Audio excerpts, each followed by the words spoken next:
अस्सलामु अलैकुम वरहमतुल्लाहि वबरकातुहू। सामीन, अगर आज हम तारीख़ की बरगर्दानी करें तो हमें मालूम होता है कि जिस कौम का नाम भी आज तारीख़ के अंदर नुमायाँ अल्फाज से लिखा जाता है और आज उस कौम को इज़्ज़त की निगाह से देखा जाता है, तो इसका बुनियादी सबब उस कौम के नौजवान हैं। इसलिए कि उस कौम के नौजवानों ने अपनी जवानी की इब्तदा ही से अपने आप को अपनी कौम का रोशन मुस्तकबिल बनाने और अपने अंदर वो सलाहियतें उजागर करने के लिए तैयार करना शुरू कर दिया था कि जिन सलाहियतों की बिना पर वो अपनी कौम को तरक्की के बामे उरूज पर पहुंचाने के काबिल बन सकते थे। अगर आज हम अपने वतन अजीज़ को देखें तो हमारा वतन अजीज़ नौजवानों की बड़ी आबादी रखने वाला 5वां मुल्क शुमार होता है। आज हमारी कुल आबादी का निस्फ से भी ज़्यादा नौजवानों पर मुश्तमिल है और हमारे नौजवान अपनी सलाहियत और अपने टैलेंट के लिहाज से किसी भी मुल्क के नौजवानों से कम नहीं।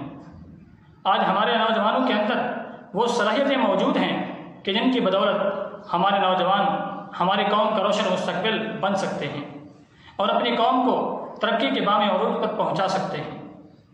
लेकिन कोई भी कौम हो, उस कौम के नौजवान अपनी कौम का रोशन मुस्तकबिल तब बनते हैं जब उनको इस मकसद के लिए तैयार भी किया जाता हो, उन्हें बताया जाता हो कि तुम्हारा हदफ ये है और तुमने इस कौम का ये किरदार अदा करना है। और ये किरदार 3 तरह के अफराद अदा कर सकते हैं। सबसे पहले वालिदैन होते हैं कि जो अपने नौजवानों को वो तरबियत और वो माहौल अता करते हैं कि जिसकी बदौलत वो नौजवान अपनी कौम का रोशन मुस्तकबिल और अपनी कौम को कुछ कर दिखाने के काबिल बन जाते हैं। और दूसरे नंबर पर उस कौम के मेमार यानी असातिज़ा होते हैं कि जो अपने नौजवानों को इस हद तक तैयार करते हैं कि जो उस कौम का नाम रोशन कर सकें और अपनी आला सलाहियत और अपने आला टैलेंट के लिहाज से अपनी कौम को तरक्की के बामे उरूज पर पहुंचा सकें। और तीसरे नंबर पर उस कौम के खुद वो नौजवान होते हैं जो ये किरदार अदा करते हैं कि वो अपनी कौम का रोशन मुस्तकबिल बन सकें और अपनी कौम को तरक्की के बामे उरूज पर पहुंचा सकें और अपनी कौम की इज़्ज़त और वक़ार का सबब बन सकें। इसलिए आज मैं अपने नौजवानों को ज़रूर ये पैगाम देना चाहूँगा कि आज हमने अपनी कौम का रोशन मुस्तकबिल बनना है। आज हमने अपनी कौम की तकदीर बदलनी है और अपनी कौम को कुछ कर दिखाना है। इसके लिए हमें अपने आप को तैयार करना होगा। हमने अपने अंदर वो सलाहियतें उजागर करनी होंगी कि जिनकी बदौलत हम अपनी कौम का रोशन मुस्तकबिल बन सकते हैं। अगर आज हम अपनी कौम का रोशन मुस्तकबिल बनना चाहते हैं तो हमें अपने इस मकसद के लिए अपने आप को तैयार करना होगा। इसलिए आज मैंने 3 टिप्स का इख्तियार किया कि जिसको हम इख्तियार करके अपनी कौम का रोशन मुस्तकबिल बन सकते हैं और अपनी ज़िंदगी के अंदर वो तब्दीली ला सकते हैं कि जिससे हम अपनी कौम के लिए कुछ करने के काबिल हो जाएंगे। सबसे पहले नंबर पर हमें अपना गोल और अपनी फील्ड का इंतखाब करना होगा कि हम किस फील्ड के अंदर जाकर अपनी कौम और अपने मुल्क के लिए खिदमत करना चाहते हैं और अपनी कौम को कुछ कर दिखाना चाहते हैं।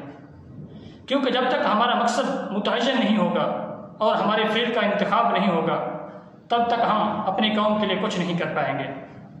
क्योंकि कई मंजिलों का मुसाफिर भटक जाता है और कई घरों का मेहमान भूखा रह जाता है।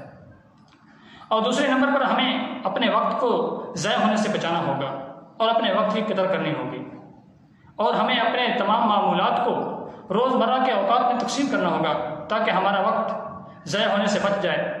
क्योंकि आज हमारा वक्त हमारे माल दौलत से भी ज़्यादा कीमती है। और तीसरा काम हमारा तालीम की तरफ तवज्जो देना होगा कि जितना हम ज़्यादा तालीम की तरफ तवज्जो देंगे, जितना हम अपनी तालीम को अच्छे तरीके से हासिल करेंगे और अपने अंदर नॉलेज का इजाफा करेंगे, उतना ही हम अपनी कौम का रोशन मुस्तकबिल संवारने के काबिल होते जाएंगे। इसलिए कि आज हम सारा दिन अपना सोशल मीडिया पर ज़ाय कर देते हैं। सोशल मीडिया का इस्तेमाल ज़रूर किया जाए लेकिन अपने औकात के अंदर किया जाए। हमारा सोशल मीडिया को इस्तेमाल करने का भी वक्त मुकर्रर होना चाहिए। ये नहीं कि हम सारा दिन सोशल मीडिया पर ही बैठे रहें। इसलिए कि सोशल मीडिया के फ़वाइद अगरचे बहुत ज़्यादा हैं लेकिन उसके नुकसानात ऐसे हैं कि जो हमें मालूम और महसूस भी नहीं होते, जिसकी वजह से हम अपना सारा वक्त ज़ाय कर देते हैं। इसलिए जब हम अपनी तालीम की तरफ तवज्जो देंगे तो हम अपने आप को अपनी कौम का सही और अपनी कौम के लिए रोशन मुस्तकबिल बनाने के लिए तैयार करने के काबिल हो जाएंगे।